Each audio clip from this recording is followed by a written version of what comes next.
Welcome back. Let's get more on Newcastle and Alexander Isak and their search for his potential replacement. And let's speak live to Newcastle fan and content creator for Loaded Mag NUFC, Pete Davey. Pete, great to see you. Thanks for joining us. Let's start with Benjamin SESKO though. What's your gut feeling? Is he heading to Manchester United? Well, it looks that way. Everything that we're reading in reports, obviously watching Sky Sports News, it does look that way. And I have to say, I'm gutted to lose out on him because I could see the vision of what he could offer at Newcastle United. Offers a different skill set than Alexander Isak, but with our wingers, I think we could have provided him with some real service at Newcastle United. So I was hopeful on Monday when the second bid went in, but Man United have come in, and it does look like we've missed out on this one, which is a disappointment for Newcastle United fans. Why has it been so hard for Newcastle to attract players this summer? They've missed out on a number of key targets, especially when there was so much excitement going into this summer after winning that first trophy for so long and qualifying for the Champions League. Yeah, it's a strange situation because having, won the Carabao Cup, the trophy, putting it in the cabinet for the first time in sort of 70 years, and then backing that up with Champions League, you would have thought we'd have almost sort of bounced into the summer, and that was the intention. That was what we were told that was going to happen. Eddie Howe talked about acting fast and starting fast in the window, and we're all waiting with excitement for that, and it just never really happened. What we're finding now is there's a lot of other issues that are coming out that we weren't aware of.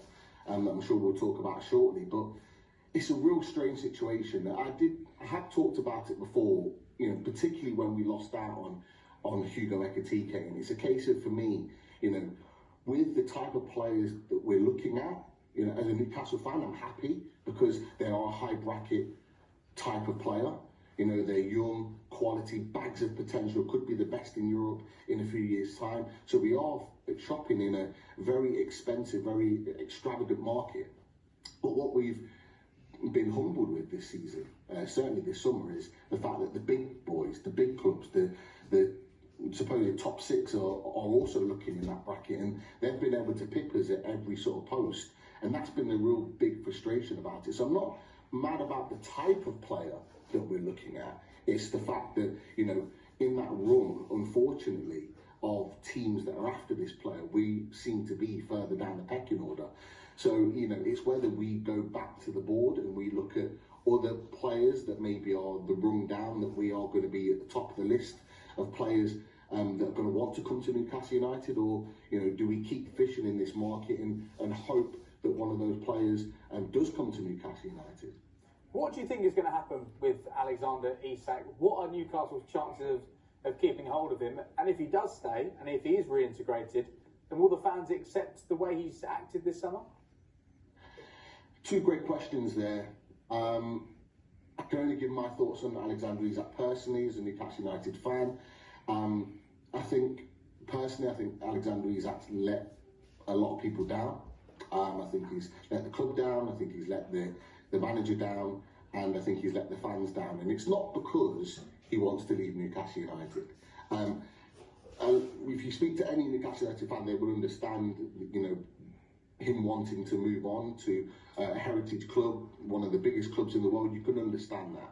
I think most Newcastle United fans would. But it's the way, in my opinion, he's gone about it.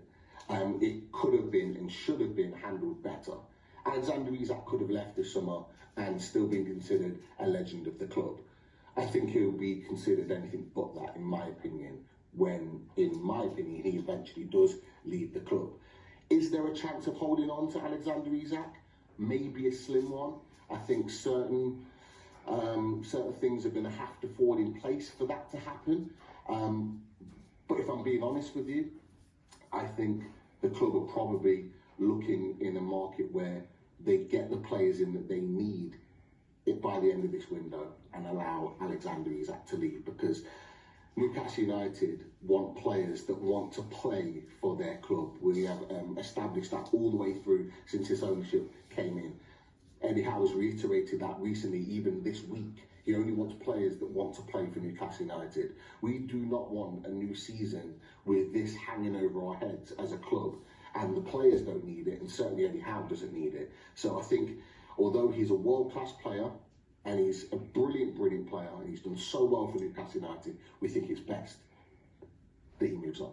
Pete, thank you very much for now. Let's hope we can bring you some good news on Sky Sports News very soon. Fingers crossed. Thank you. Meanwhile, Everton have a